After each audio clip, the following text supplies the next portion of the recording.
పిల్లలు ఈ రోజు చెకుముకి సైన్స్ సంబరాలు 2024 సంవత్సరానికి సంబంధించి సైన్స్ పరీక్షలు రాస్తున్నారు అన్ని జిల్లా కేంద్రాల్లో. అదేవిధంగా నిర్మల్ జిల్లా కేంద్రంలో కూడా ఇక్కడ నడిపిస్తున్నాం. రాష్ట్ర వ్యాప్తంగా సుమారు 7 లక్షల మంది పిల్లలు, మీలాంటి వాళ్ళు 7 లక్షల మంది పిల్లలు పాఠశాల స్థాయి ఎగ్జామినేషన్ రాశారు. చెకుముకి సైన్స్ సంబరాలు ఈ సంవత్సరం 2024లో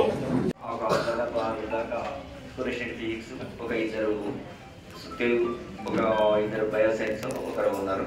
మొత్తానికి ఈ స్కూల్ స్టూడెంట్స్ వాళ్ళ వృత్తిని వాళ్ళు చేసుకుంటూ ఇక్కడ ఓడి ఇచ్చామో లేదనే సమస్య కాదు. మనం ఓడి ఇచ్చినా చేయకపోయినా మనం చేస్తాం. కాకపోతే దాంట్లో ఇంటర్నల్గా ఉద్దేశం ఏంటి అంటే అనుమతి అని మేము చేస్తున్నాము, తెలియజేస్తున్నాము. మీరు ఇవ్వండి ఎప్పుడు మేము సబ్మిట్ చేస్తాం. ఎందుకంటే దీంట్లో ఒక గొప్ప అంతరార్థం ఉంది కాబట్టి ఎవరికి ఎవరు కూడా భయపడాల్సిన అవసరం లేదు. సమాజ సేవ కోసం. సమాజ సేవ అంటే మామూలుగా ఏ సేవా కార్యక్రమాలే కాదు, మన ఆలోచన పరిధి. అంటే ఇప్పటిదాకా మూఢనమ్మకాలు అని చెప్పారు, ఇది నిజమే కదా. ఇంతమంది చెప్తున్నారు, 10 మంది చెప్పిన తర్వాత మళ్ళీ సైకాలజికల్గా నిజమే అనిపిస్తుంది. ఎవరో ఒక్కళ్ళే ఆలోచించగలుగుతారు దానికి ఎదురుగా. వాళ్ళు కూడా విచక్షణ జ్ఞానంతో వాస్తవమా కాదని స్టడీ చేసి నెట్లు చూసుకొని పుస్తకాలు చూసుకొని అది తప్పు అని తేల్చుకోగలుగుతారు. తప్పు అంటే మనకి వినబుద్ధి కాదు. 10 మంది చెప్తున్నారు జన విజ్ఞాన సభ్యులు ఏంటి, నువ్వు ఒకటి చెప్తే నమ్మబుద్ధి కాదు. సంఖ్య ఎక్కువ మంది అబద్ధం చెప్పినా నిజం వస్తుంది. పెద్ద వాళ్ళకి ఏం చేస్తారంటే మనం పోతాం, పోయిన తర్వాత అడ్రస్ మనకి ఏదైనా అడ్రస్ కావాలంటే చెప్పేవాళ్ళు దొరుకుతుంది మన విషయాన్ని. ఇప్పుడు ప్రజెంట్ ఈరోజు సికింద్రాబాద్ స్టేషన్ దేవగానే మనకి ఏ భాష రావట్లేదు, ఏది రావాలి, గూగుల్ మ్యాప్ కూడా వస్తుంది. ఇప్పుడు బయట టెస్ట్ చేసుకుంటే ఏమి రావాలి, ఒంటరిగా దిగి పళ్ళలో పొరుగులు తీసేవాళ్ళది తీసుకోబడిన ఒక ఆట ఆయన ఎంబడే కూర్చోబెట్టుకుంటాడు. ఎక్కడి అంటాడు చక్కగా అక్కడ తింటాడు ఆయన. సైన్స్ అంటే ఓన్లీ తెలుగు కాదు అని కాదు, ఆల్ ఆర్ సైన్స్ ఉపాధ్యాయులే. ఎక్కడో ఒక దగ్గర సైన్స్ రిలేటెడ్ గా ఉంటుంది చదువు అనేది. కాబట్టి అందరు ఉపాధ్యాయులు ఈ విధంగా దాన్ని వినియోగించుకోవాల్సిన అవసరం ఉంది. సహేతుకమైనటువంటి ఆలోచనలు విద్యార్థుల లోపల తేవడం అనేది ఇప్పుడు చాలా అవసరం ఉంది. ప్రతిదీ కూడా విద్యార్థి ప్రాక్టికల్ నాలెడ్జ్ తోని ఎందుకు, ఏమిటి, ఎలా, ఎక్కడ అనేటువంటి క్వశ్చన్స్ ని ఎప్పుడు కూడా మనసులో మననం చేసుకుంటే మీరందరూ కూడా గొప్ప సైంటిస్టులే. చదువు అంటే ఎంతసేపు పుస్తకాల్లో ఉన్నదాన్ని బట్టి కొట్టి పకోడి దాంట్లో చూసి సార్ చెప్పిన భయంకో ఇంకెవరి భయంకో కాదు చదువు అంటే. ప్రాక్టికల్ గా మీరు ఇన్వాల్వ్ అయ్యి ప్రతిదీ ఇలాంటి ఒక సహేతుకమైనటువంటి ఒక క్వశ్చన్ మీలో రేజ్ అయితే మీ యొక్క మైండ్ అనేది చాలా షార్ప్ గా పనిచేస్తుంది. ఆ విధంగా మీరు విజ్ఞానవంతులు అవుతారు. దానివల్ల మీరు సమాజంలో ఉన్నటువంటి ఏవైతే ఇప్పటిదాకా మనం అనుకున్నటువంటి ఈ మూఢనమ్మకాలు కానీ ఇవన్నీ కానీ ఈ యొక్క చెకుముకి ప్రోగ్రాం ప్రతి సంవత్సరం నిర్వహించడం కూడా చాలా మంచి పరిణామం. ఆ పరిణామమే మన జీవ పరిణామం. మన డార్విన్ జీవ పరిణామ సిద్ధాంతాన్ని ప్రతిపాదించిండు. దాన్ని నిరంతరం మనము ఒక తరం నుంచి ఇంకో తరానికి ఏమేమి మార్పులు జరుగుతున్నవి అనే విషయాలను గుర్తించడం జరిగింది. జీవ పరిణామంలో ప్రధానంగా ఏం చెప్పుకోబడ్డదంటే మనందరికి తెలిసిన విషయమే. బట్ అందులో నేను చిన్నగా ఇంకొంచెం డీప్ గా నేను వెళ్ళేసి చెప్తాను. జీవ పరిణామం అనేది నిరంతరమైనటువంటి ప్రక్రియ. ఆయన జన్మించిన అనంతరం 1931లో అతి చిన్న వయసులోనే డార్విన్ యొక్క తాతగారు ఎరాసస్ డార్విన్ గారు, వాళ్ళ నాన్నగారు రాబర్ట్ డార్విన్ గారు, వీళ్ళంతా కూడా మంచి డాక్టర్స్ ఫ్యామిలీ. ఈ అప్పటికే బ్రిటిష్ రవి అస్తమించిన సామ్రాజ్యంలో ఉన్నటువంటి ధనికమైనటువంటి దేశంలో ఒక డాక్టర్స్ వృత్తిలో ఉన్నటువంటి వీటిలో పుట్టినటువంటి చార్లెస్ డార్విన్ గారు ప్రకృతి అదేవిధంగా మరియు జియోలాజికల్ అంటే భౌగోళిక పరిస్థితులను తెచ్చుకోవడానికి 2 కార్యక్రమాలను ఎన్నుకున్నారు. వాళ్ళ ఫాదర్ గారు ఎంత చెప్పినా 1931లో వినలేదు.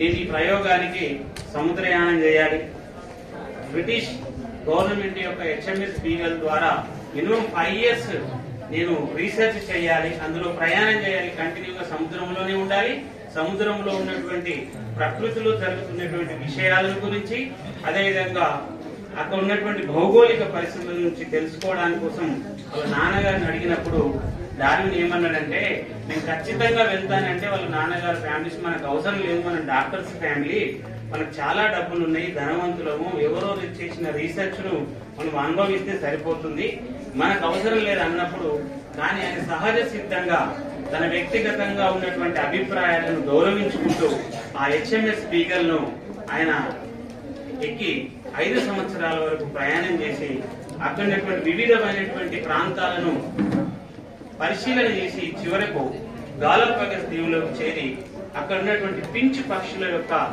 జీవన విధానాన్ని, వాటి యొక్క ముక్కుల యొక్క పొడవు ఎందుకుంది, తర్వాత ఆహారాన్ని తినడానికి ముక్కు పొడుగుంది, కొన్ని సంవత్సరాల తర్వాత తిని ఆ ముక్కు పొట్టిగా ఎందుకైంది, ఎందుకంటే ఆ ఆహారం తగ్గిపోయింది, చేపలను పొడుచుకొని తినడానికి కోసం ఆ ముక్కు అనేది మెల్లగా చిన్నగా అయిపోయింది, అది కేవలం నేలను మాత్రమే తాకుతుంది. ఇవన్నీ చిన్న చిన్న మార్పులను ఆయన పరిశీలన చేసేసి చివరకు జీవ పరిణామ సిద్ధాంతాన్ని కనుక్కోవడం జరిగింది. అయితే దీనికి ఏదైనా ముఖ్యంగా ఒక కార్యక్రమం జరగడానికి దాని వెనుక ఎంతో కృషి ఉంటుంది. అయితే మారుమూల పల్లెల పాఠశాలకు కూడా ఈ పేపర్ను చేర్చి విద్యార్థులను ఆ పరీక్షలు రాసేటట్టు చేర్చి జిల్లా స్థాయికి తీసుకొచ్చిన మన విజ్ఞాన వేదిక, జన విజ్ఞాన వేదిక సభ్యులందరికీ కూడా పేరు పేరున ధన్యవాదాలు చెప్తున్నాను. వారి పాత్ర చాలా అమోఘమైనది. ఎందుకంటే నేను మారుమూల మండలం పెమ్మి మండలంలో పనిచేసినప్పుడు అక్కడికి ఇంత అంటే రవాణా స్థాయి అప్పుడు లేకుండే, అక్కడికి కూడా పేపర్ను చేర్చి ఆ పాఠశాల విద్యార్థులు కూడా పరీక్షలు రాయించిన ఘనత వారిది. అయితే ఈ పరీక్ష వల్ల నేను గమనించింది ఏంటంటే పిల్లల్లో మూఢనమ్మకాలు, ఇంకొకటి అందరూ చెప్పారు, మూఢనమ్మకాల నిర్మూలన జరుగుతుంది, శాస్త్రీయ దృక్పథం అనేది పెరుగుతుంది. ఇప్పుడు సుదర్శన్ సార్ మేడం అయితే పాల్గొంటారు ప్రభుత్వం రాష్ట్ర స్థాయిలో. సో అలాంటి ప్రోగ్రామ్, సో ఇందులో ఉన్నటువంటి మెయిన్ గా జేవీవి గ్రౌండ్ లెవెల్ కార్యకర్త నుంచి స్టేట్ లెవెల్లో ఉండే ప్రతి ఒక్క కార్యకర్త దీనికి అంకిత భావంతో ఈ ప్రోగ్రామ్ లో వర్క్ చేయడం జరుగుతుంది. సో ఈ ప్రోగ్రామ్ ఇచ్చేసినటువంటి మా జిల్లా కమిటీ తరఫున మా ఆహ్వానం మేరకు వచ్చేసినటువంటి అందరికీ ధన్యవాదాలు తెలుపుతూ సభ నిర్వహించిన మా సభాధ్యక్షులు గారికి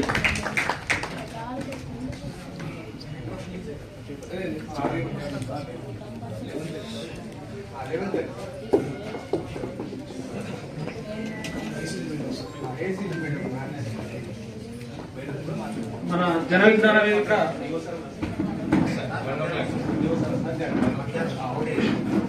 నిర్మల్ జిల్లా ఫౌండర్, సీనియర్ ప్రధానోపాధ్యాయులుగా రిటైర్ అయినటువంటి సార్ సుదర్శన్ సార్ గారు ఇప్పుడు జన విజ్ఞాన వేదిక కార్యక్రమాలను ఉద్దేశించి సార్ మాట్లాడతారు.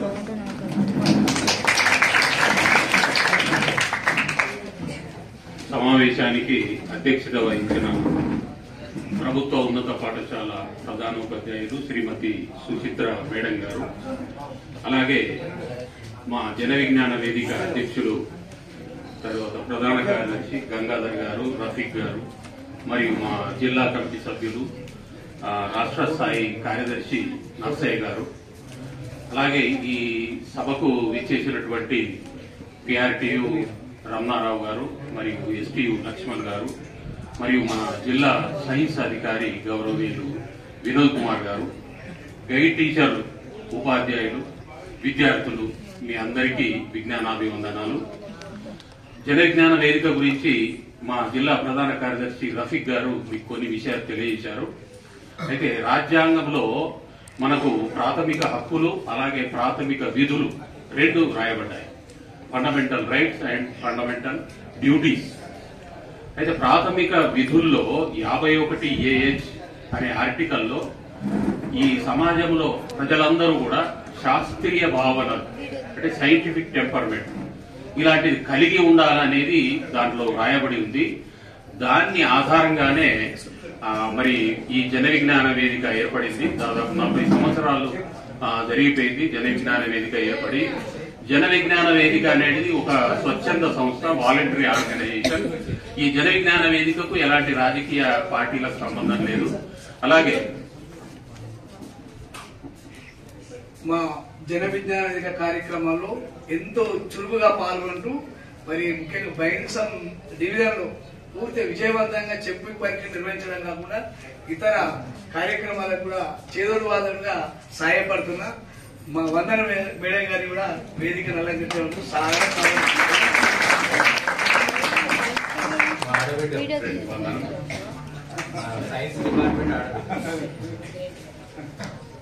అయితే మీరు రాష్ట్ర స్థాయిలో జన విజ్ఞాన వేదిక కార్యక్రమాలు మీరు టీవీలో పేపర్లో అనేక సార్లు చూసి ఉంటారు. ఎక్కడైనా కూడా మూఢనమ్మకాలకు సంబంధించి ఏదైనా ఊర్లో దయ్యాలని మంత్రాలని చేతబడులని అలాంటివి జరిగినప్పుడు అక్కడి ప్రజలకి వాళ్ళకి అవేర్నెస్ వాళ్ళకు విజ్ఞానదాయకమైనటువంటి విషయాలు చెప్పడానికి ముందుండే సంస్థ ఏది ఈ రాష్ట్రంలో ఈ దేశంలో అంటే ఓన్లీ జన విజ్ఞాన వేదిక. ఇది ఆల్ ఇండియా సైన్స్ నెట్వర్క్ తోటి కూడా ఇది అనుబంధంగా ఉంది జన విజ్ఞాన వేదిక.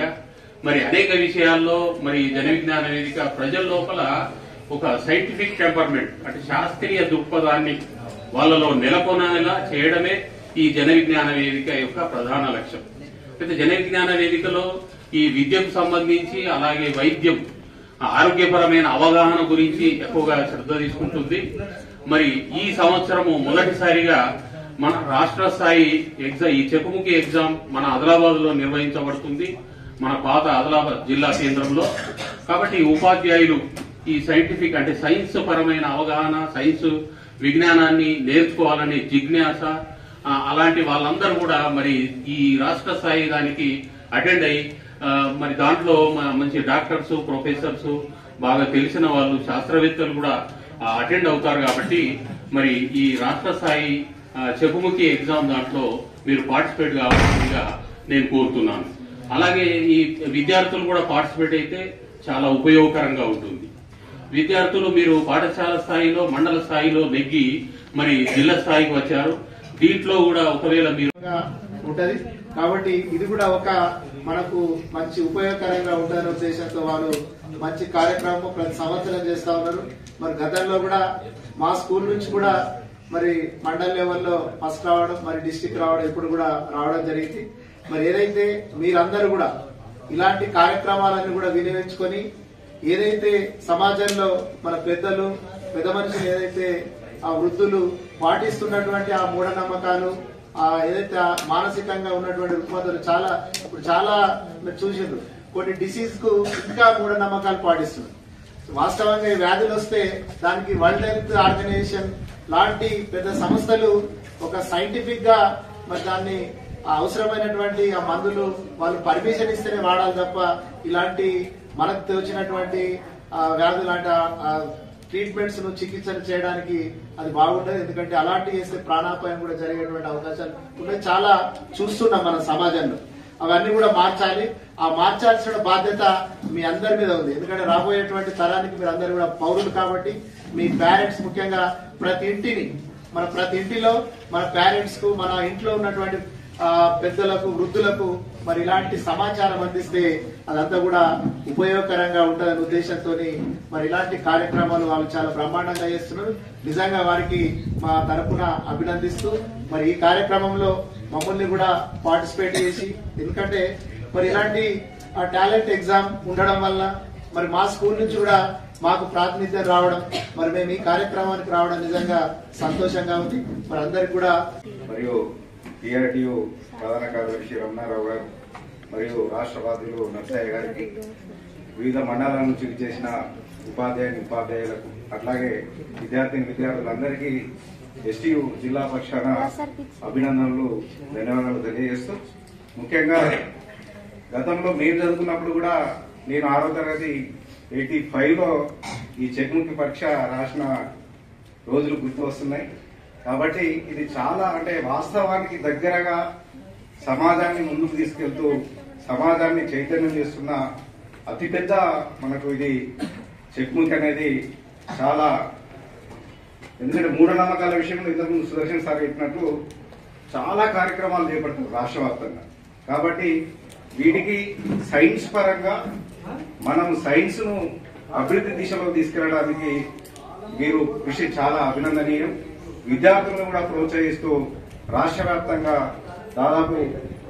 ఉమ్మడి ఆంధ్రప్రదేశ్ లో కూడా చాలా పెద్ద ఎత్తున కార్యక్రమాలు చేపడతా ఉన్నారు. వారికి ప్రత్యేకించి సంఘపక్షాన అభినందనలు.